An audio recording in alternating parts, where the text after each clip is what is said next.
Excellencies, Honorable Ministers, fellow participants, ladies and gentlemen, it is with great pleasure that I address this very timely G20 Interfaith Forum in the historic city of Bologna on the theme Time to Heal, Peace Among Cultures, Understanding Between Religions.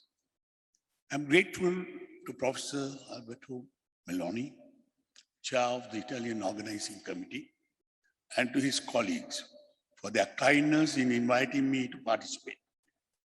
I appreciate the opportunity, particularly because of the relevance of the conference themed to my own country, Sri Lanka, and more generally to the geographic region of South Asia. A prominent features of our region is ethnic, religious, and cultural diversity. Our countries are home to people from diverse ethnic backgrounds, professing different religions, and nurtured by an array of cultures. And yet, rising above these differences, we have responded to the challenge of building a sense of mature nationhood, uniting all the different communities. Our future as one nation depends very much on this idea of unity and solidarity, which is absolutely essential to achieve our economic, political, and social goals. Extremist ideology and violence associated with it represent one of the most serious challenges of our time. It is appropriate to recall the tragic event of 9/11 exactly 20 years ago, and to share our deep sense of grief with the families of victims of this outrage and indeed with all humankind. This is a reminder of the need for eternal vigilance against all forms of terrorist action, however be the offenders and whatever be their professed aim and purposes. It is especially fitting that this prestigious event should take place in Bologna, a city which has rightly established its reputation as a world leader in culture, in the arts, and all fields of intellectual activity. This enchanting city enshrines for all time the spirit of Italian Renaissance and its remarkable contribution to the growth of civilization.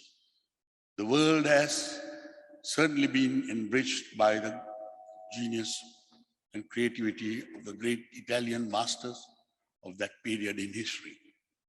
I observed from the conference documents prepared with great clarity that you have placed a sharp focus on the areas in which peace and harmony among cultures play a vital role in our time. I have no hesitation in identifying education as the most important of these areas. Young minds are impressionable, and it is during the childhood years that there is the greatest chance to develop the right attitudes and values. While there are clearly differences embedded in the substance of different religions, there is also a core of beliefs and conviction that are common to all religions. It is the duty of policymakers and educationalists through the curriculum and methods of teaching in our school and universities to emphasize what all religions share in common, the areas of consensus, rather than the point of reflecting differences. Youth in our educational institutions have the unique opportunity to build bridges rather than walls and forge friendship which last to life. The government in my own country is giving priority right now to reform the content of education, to bring it in the line with modern requirements, and to equip our youth to secure satisfying livelihoods which will sustain them in life. The grave health crisis which the world is experiencing at this time serves to underline the bonds which unite us all. COVID-19 makes no distinction among religions, nationalities, and civilizations. Strikes deadly blow at all humanity. In order to survive the pandemic and resume our lives once more, international cooperation needs to be strengthened. Vaccines and other protection made possible by modern medicine must be available across the globe with firm arrangements in place for less affluent nations to be assisted by international organizations and by countries with strong economies. It is a battle that has to be won, not by some, but by all. While it may be legitimate for countries to close their borders temporarily to contain the virus, isolation is not the answer. One of the realities of the world in which we live is the free movement of goods, services, and people across national frontiers. Migration in search of a better life is challenged by conditions prevailing today, but employment opportunities on an equitable basis must be continued to be available freely. This is a field in which gender equality and dignity is of special importance. Gautama the Buddha, in his final sermon, the Mahaparinibbana Sutra, declared that the moral quality of a society is to be asserted by the kindness and compassion shown to its more vulnerable members. Our government is very much preoccupied with the protection of women and children against exploitation and all forms of discrimination at home, in place of employment, and in society at large. Outdated laws relating to marriage, custody, and inheritance are being currently updated by the Parliament of Sri Lanka. Our attitude is one of zero tolerance of human trafficking.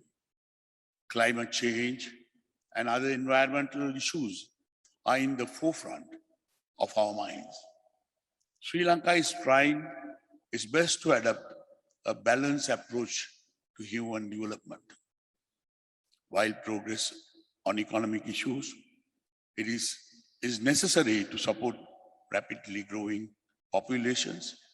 This cannot be done at the expense of the environment.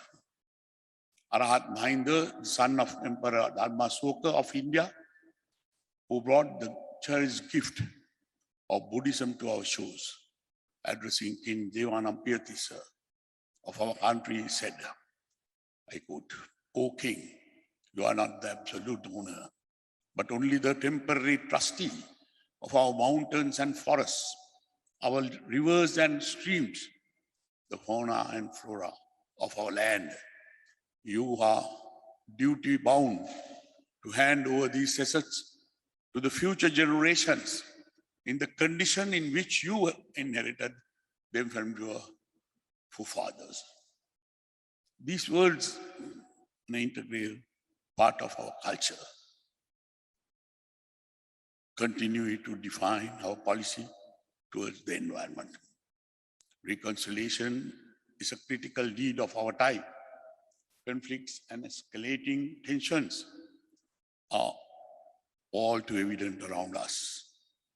Peace and stability come from healthy relationship with all who live in our countries, including those with whom we have deep disagreements. Here again, our religion teaches us that hatred is not conquered by hatred, but by love alone. Rather than dwell on grievances derived from the past, we must focus on the present, the need for harmony with points of view different from our own and inspiring new frontier which awaits us all if we forge the urgently needed links of brotherhood and understanding. To this end, this refreshing symposium in Bologna, the oldest seat of learning in Europe, makes a contribution of the highest value. The G20 Interfaith Forum, which has been a regular event over the last 7 years, presents a rare opportunity for intercultural dialogue. I am deeply conscious of the honor you have bestowed on me by your invitation to address this prestigious gathering. I thank Professor Milani and his colleagues warmly, and I wish your discussions very success. Thiruvan Saranai.